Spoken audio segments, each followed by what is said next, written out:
So, I want to talk about emotional purchases versus logical purchases when it comes to our DJ equipment.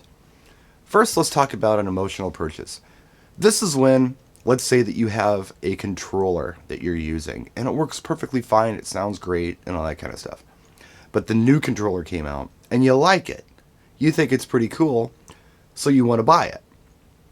Do you need it? Is it going to make you money? No, but you want it, so you buy it.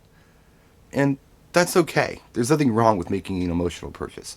People do this with lights all the time. They have lighting, but they see another light that they like a little better, so they buy it. And that's okay as well. You're allowed to make emotional purchases, especially when money's not an object. But sometimes you've got to think about the logical purchases. And don't trick yourself into thinking that they are emotional. Here's an example for you. I have a friend who reached out to me and said, "Look, I want to buy these speakers. They're about $2,500. And the reason I want to buy them is because I want to work independently. I don't want to have an assistant or rely on an assistant, but they're pretty expensive. I don't think I can afford them."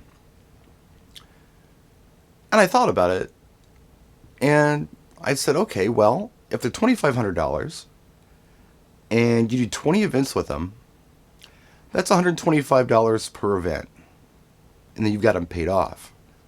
How much are you paying your assistant per event? If you're paying them $125 or more, it's a wash. You don't need an assistant with these speakers, so you don't have to hire them anymore. You can just bring these speakers in and take the money you would normally pay them and have the speakers that you want. You get what I'm saying? So it's actually a logical purchase. It's not just an emotional thing where he wanted to work independently. He can work independently, which means that he saves money, which means that he can definitely afford these speakers, especially if he finances. Sometimes it's a matter of saving time. Now, if it takes you 40 minutes to set up for an event and you want to buy something that's going to cut that time down 10 minutes and you're an able-bodied person, maybe that's not something you absolutely have to have. But if you're a guy like me, and anytime you can save a little time, it's great, because although I can bring equipment in and I can set it up, sometimes if it's too cumbersome, it wears me out and I'm no longer able to perform like I'd like to because I'm tired from doing all the setup. Also, I've got an allocated time window that I have to have things set up and broke down. I think most people do. It's usually an hour or less. So if it takes me 2 hours to set something up, this isn't practical anymore. I need to get something that's going to set up in less time because I have to have that 1 hour allocated time window to set up and break down. Breakdown's a huge one. Even if you have all day to set up, the staff does not want to stick around for 2.5, 3 hours while you break everything down. The hall hasn't budgeted for it. That's salaries they have to pay. You need to be out of there pretty quick. So a time thing, can definitely be a logical purchase to make if whatever you buy saves you time. It could also be a matter of transport. Maybe what you have is big and you need to have a special vehicle to haul it in. You have a dedicated special vehicle to transport your things from wherever you store it to your event and back. If you downsized, yeah, it's extravagant. Maybe sometimes some of the stuff that you're looking at might cost a lot of money, but consider the savings without that other vehicle to not only maintain but insure and to own. You might be able to sell that specialty vehicle just to haul your equipment in and haul it in your regular vehicle if you break the stuff down small enough.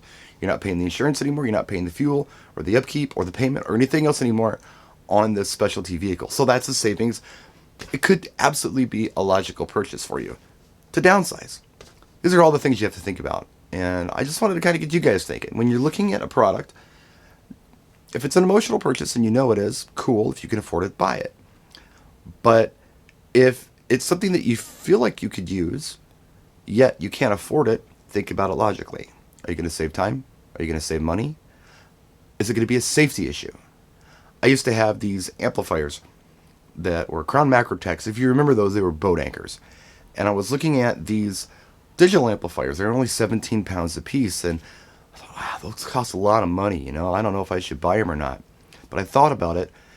What if I hurt myself trying to carry around these big, heavy amplifiers? What if I threw my back out? What if I did it when I was loading into an event and I lost the event because I had to go to the hospital because I did something to my back? What's back surgery going to cost me? You know? It was a safety issue. Having the lighter equipment was safer than the heavier equipment. So I don't know, just some stuff to think about. I don't know if this video made any sense or not, but let me know what you think in the comment section. Have I helped you? Have I made any sense at all here? I'd like to know. Always trying to improve. So anyway, thanks for watching. We'll see you next time. Practice and enjoy.